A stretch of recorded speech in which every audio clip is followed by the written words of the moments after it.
Alright guys, let's pick up from where we left. We said that we might actually want to add in more enemies. So let's go in here and let's add more enemies. We have this bonbon, which kinda looks okay, I guess. We also have lips, which I mean looks interesting. They don't look bad, by the way. I just don't know how to describe them. Let's implement the lips first. I view lips as a an enemy who is circling around randomly.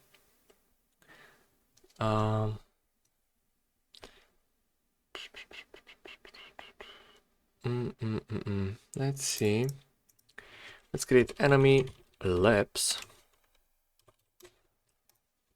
Pragma once. Okay, let's copy the code from the enemy Alan over here, helping us out. Thank you, enemy Alan. No problem, enemy lips. You are so kind. Shut the fuck. Okay, let's see. We do that. Direction, idle animation. They are all gonna have it. Let's initialize the animation in here. Let's make this. This is lips. Lips. Okay. If that's annoying, I'm gonna stop that. Maybe I can't guarantee 1, 2, 3, 4, 5. Okay, so this one has actually 5 frames, not 6. And this one gonna be lips idle. So we want to create a lips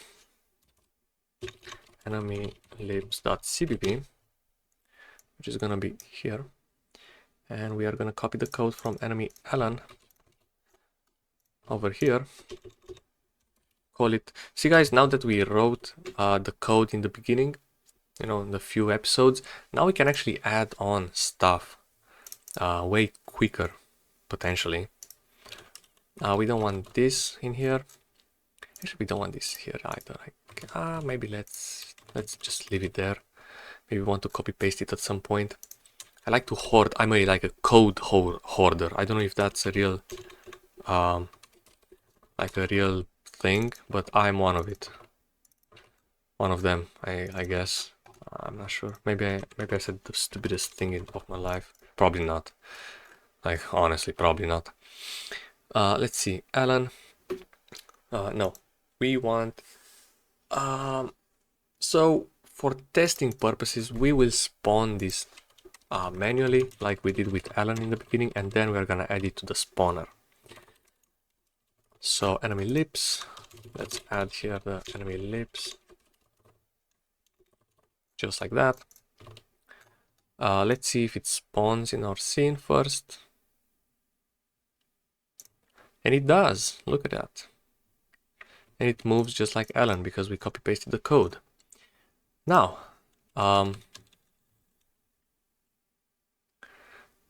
what we can do is actually change this direction so it makes, you know, using the trigonometry functions. So we can, for every tick, this M time, I don't see it used anywhere, so yes, it's okay. We will not check for on outside screen.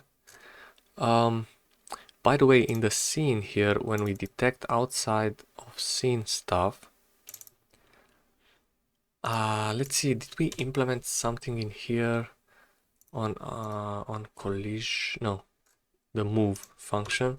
Are we stopped by that? Yeah, if restrict movement in scene. Let's say that we are not restricted, so we can just circle around the scene and not be stopped at the edge. Like a bird kind of behavior, like it can pass through the edges of the scene and then just go back in. False, this is not going to be restricted. This is by default false, but I think in the enemy it is not false, is it? Ellen?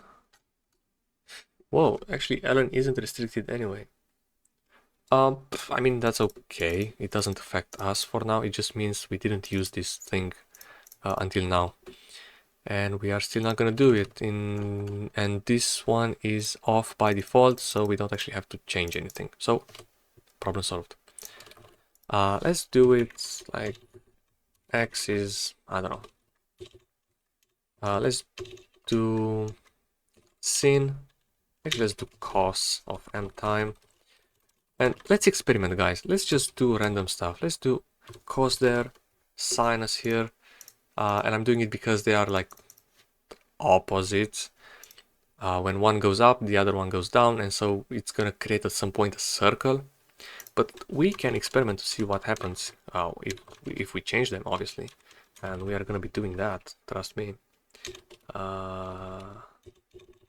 See math? I don't know. Okay. Yeah, let's see what's happening actually. How it's gonna move. Oh, well, that sort of looked like a circle. Yeah, it's making a circle actually. So if we want to move faster, like the direction to change faster, well, we sort of have to it shouldn't be in the direction, this code for patterns. Yeah, it should be like how we decide the velocity to be, and we should take the speed into consideration. So we might not want to call this m direction, but for now I think it's okay.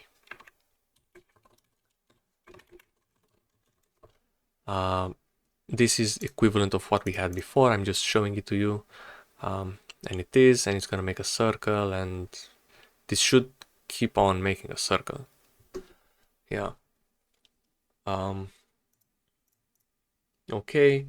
Now, obviously, if we put like a minus here or there, it's gonna change the direction in which it's doing the circle. We can actually make it change, like make the circle actually faster. Let's see. Just like that. And if you change it faster, why did the let me show you. So why did the entity make a larger circle before and now it's doing a smaller one? Well, because here on the larger one it was changing direction way slower, right? It's like you are having a car and you want to drive it and you change the direction really slow. You have the same speed, but you simply change the direction slower. And so you're going to create a big curve, right? You're going to create a circle at some point. And here you're doing the same thing. You're moving with the same speed, but you are just, pulling the wheel, steering the wheel way faster. And so even though you have the same speed, you are, going in a circle faster. You are steering the wheel faster. This is basically what's happening in here. Okay, so this is why that was happening. And I might actually, I don't dislike it actually. I think I actually like it quite a bit. If we have it like that, just like that, and we want to slowly go down, we can just do that. We can simply say, hey, just go down a little bit. Okay, it's going down quite fast actually. Okay, this is way too slow. But well, the thing is now it's going down, but it's slow. Let's say we are moving down at like a tenth of the speed, which I think we didn't do it before. Okay, and so it's going down. We might want to do it moving also to left and right. I mean, why not? We can actually go back and keep this. Oh well. Oh wow, this was in here this whole time. Well then, let's make it move horizontally.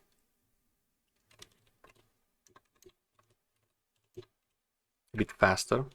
Let's experiment. We are just testing things around, guys. Okay, again, this is not planned. This is just us messing around. Whoa, that was an interesting... Okay, I don't know where it is now. Okay, it's not coming back, guys. I have a feeling it's not coming back. So let's make it go like that. And it's slowly making its way over to the right side. And at some point it should actually change the direction.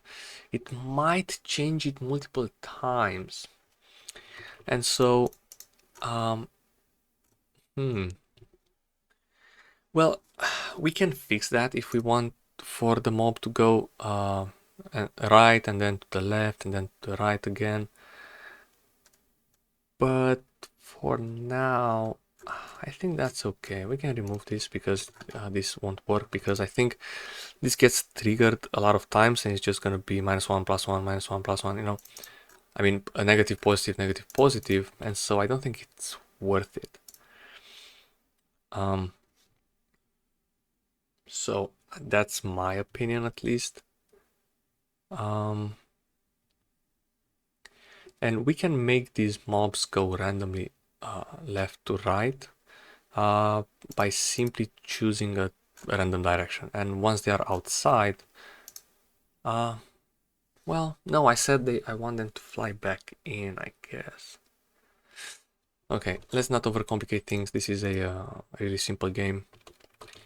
Let's just make them spawn up somewhere and they just circle around and then they will just move down with time. And that's gonna be it. Okay, and we might randomize the range, how much they expand, and how fast they go down, but for now I think this is okay.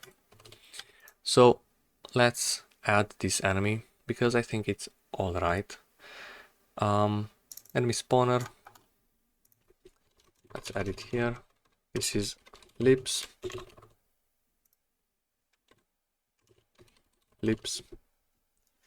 import it.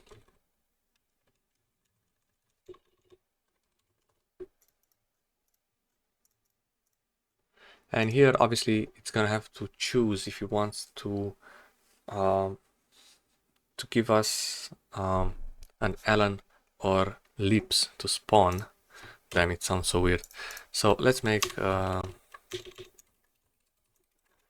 std string possible enemies, just like that. And let's initialize it in here. We actually don't have a construct. We do. I'm just blind. So possible enemies. Let's just do Ellen and lips. And technically this list should actually be from the enemy. Like, it can be gathered from the enemy factory if you want to design it that way. Or just the enemy factory can give you any enemy you want, and this enemy spawner simply has a range of enemies that it can spawn. You can think of it that way. So I will go with that for now. Let's say int random mob name index, and it's going to be the possible enemies size, and we're going to use this damned function in our code. We will replace it at some point, maybe with something like source shift. I know that's a really simple implementation, so we might want to do that. And so, well, that's not what I want to do. Possible enemies random index, and let's do that. Let's remove the lips from there, put the enemy spawner back on, and now it's gonna be able to spawn both kinds of enemies. How cool is that? I mean, it's not that cool, I guess, but you know, it works. Okay, we missed one, which is okay, I guess.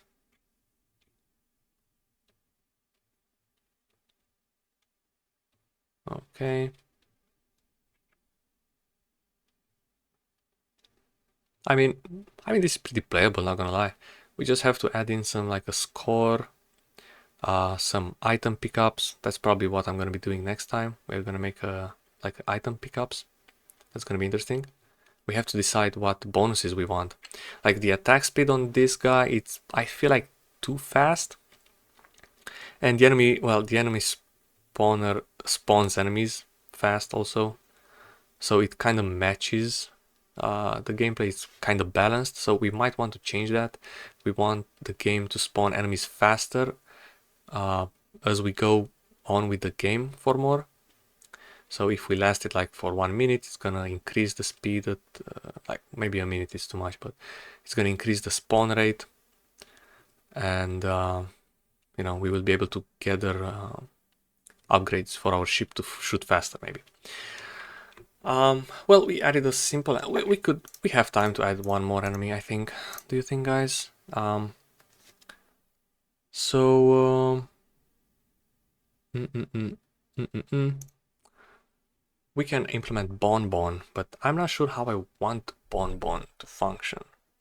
Maybe Bonbon will move in a direction and then move in a random direction like 3 times, and then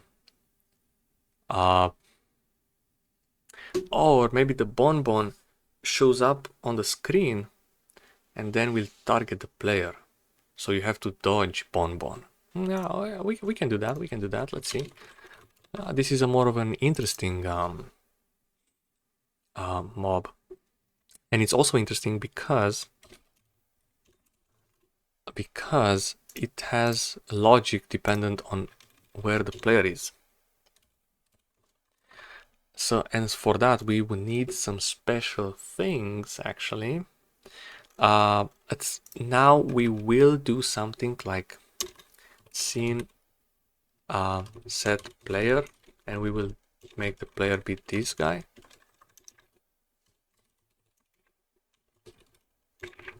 Okay, but this is really ugly being here. We will move this at some point, but for now, you know, they will just have to get on with it. We can also add him here like a flag that this is the player or anything, but it's gonna work like that also. So let's go into the scene, add in here a game object, which is gonna be the player, and we also need a function here called void set player. We also need a get player maybe. We could just take it from there, but I don't. Also, these functions are really specific. We might want a function called like find game object by tag, and here I would say the player. But guys, this is possible, and that should be one of the things we do. But you know, this is a really small game. I don't think it's not worth it. We could implement it later on if we have the demand for it. So let's do set player. Let's copy these. Let's go into scene.cpp, which I'm gonna miss 100 times. Let's do that. Oh my god.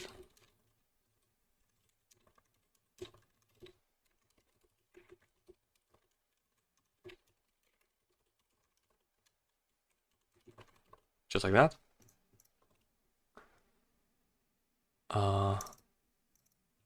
Oh, right. If you want to return something, you have to put the return type first. Right? Just kidding. So let's try to make this happen. Let's create a new entity called enemy bonbon, which sounds pretty stupid compared with the rest because it's a longer name, but enemy bonbon it is. Bonbon. Bye bye. Bonbon. Bonbon. We don't care if it's outside of the screen. Let's create a new source file. Enemy bonbon. Let's copy the logic, paste it here. Let's put this bonbon here. Like that. And we have to remove that. Where is enemy bonbon? Here. It has a direction actually, and we will decide that in just a second. It's not that complicated. We just have we have like a delay. Like I want bonbon to spawn, wait for like 2 seconds, and then start targeting the player, like going to the player. So let's have a a m start timer, and we're gonna update it in here. And this time it's not actually gonna do anything, but yeah, it's not gonna do anything. So we don't even have to increase it. And what we are gonna be doing is say, hey, if this timer, which might be random, like 2 seconds with maybe a change of 1 to 2 seconds, more or less.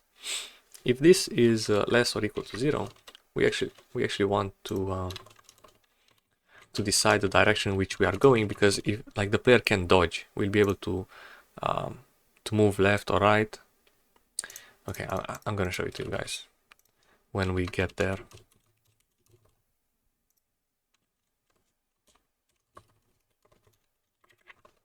So M direction is actually our M position. Well, M scene get player get M position, I guess, minus our position. Okay, so now we have a vector going from us to the player, and we want to normalize that. Normalize. Did we implement this function? I forgot. I don't think we implemented the minus for the vector, so let's go into the math.hpp, which is here. And it turns out we did not implement the minus, so let's do it now. Just like that. And we also don't have the normalized method, so let's do it that now. V2 normalize. Normalized, because we want to get the vector already normalized. So length, which we don't know yet, let's make a function to compute that in just a second. And we're going to return x divided by the length, y divided by the length. Really simple. This is how you normalize a vector. We are basically normalizing means the vector will have the magnitude of 1.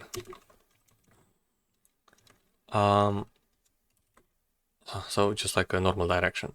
So we have a length, and this is just the square root of x squared plus y squared. Okay, this should be good. This is all we need actually in the vector. Let's see, bonbon normalized. Okay, and we only subtract this if this is bigger or equal to 0. Bigger than 0. And something to note, well, this timer, let's make it 2 seconds for now. One thing to mention is, well, this hurt time here. I feel like we have to put it somewhere else, because I have to copy. Whoa. I have to copy paste this with me everywhere I go in enemies, and I don't like it. It should be somewhere and just get executed. So we are gonna do something about it at some point, but not now probably. So let's do bonbon idle, which I hope I wrote. Bon idle. How many frames? 4 frames actually.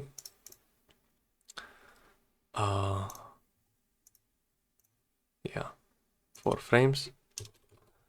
We have that.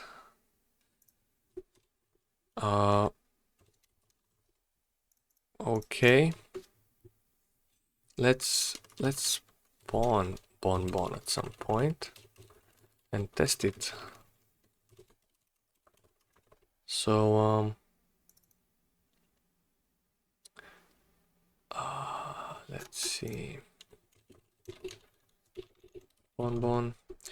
We actually have to go here. We can have something like a boolean, like, so we call this function only after we are allowed to move. Otherwise the m direction will be 0. So it's gonna stay in place. But yeah.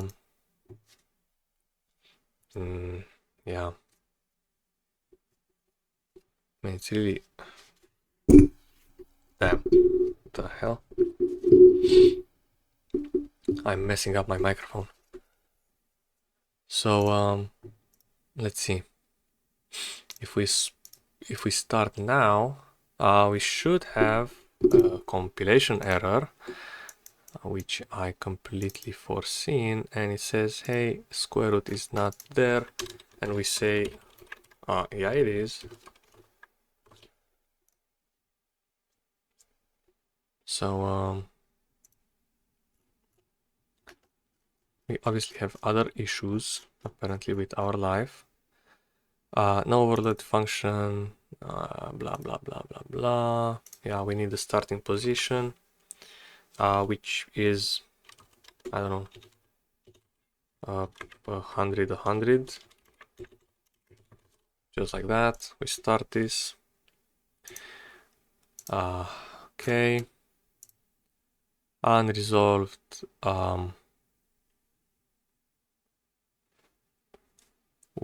Unresolved symbol in enemy factory. Do we just have to clean this? Well, apparently, yeah. So here is bon, and now it's gonna move towards me with well, I guess it's not gonna do it. Let's see why. Oh, I think I know why. I think I added to the time instead of subtracting from it. Let's see that. So where is bon? Yeah, we add it to the time. So it's never gonna be less or equal to 0. It's never gonna move. So, whoa. Okay, so what's happening is the direction is keeps on changing. Okay, so we don't want that to happen. Obviously, we want to have it set and done, and we can have here like started moving like that, and we can set it to true here. So only after we start it to move, only when we start, like in that frame, we are going to decide the direction, and that's it. We are not going to update it anymore. And let's only move after we start moving. Okay, we can still destroy it even if it doesn't move. Let's see if it... Yeah, it does. Oh, that seems really fast actually. Maybe put it to 7. Imagine spawning a bunch of these. It's gonna be a nightmare to dodge. Okay. So let's actually add this enemy to the enemy spawner now. As you can see, it's really easy to add stuff in now that we built our engine in a kind of an okay way. You know, it's not the worst engine, I would think. It uses Raylib. In the future, we might actually rewrite the graphics, so it uses our own graphics library that we create. Well, we will rewrite Raylib to use OpenGL. So we are going to create like a little framework that uses OpenGL like for graphics, and then we can also handle the window and the stuff on our own if we want, and that will take a bit of time. But if there is a request for that, we can do it, and then we won't even need Raylib anymore. But that defeats the purpose. Raylib is really good, I think, and for really small engines like that, it's pretty okay. But although it defeats the purpose of this series because we are working with Raylib, so we can quickly create this from scratch, it could serve as educational thing material for other people who want to learn how the graphics pipeline works in general and stuff like that. So it's also a really good project. Maybe we'll create another project for that, or not. I don't know. We can see. We can decide on that. I forgot to remove that.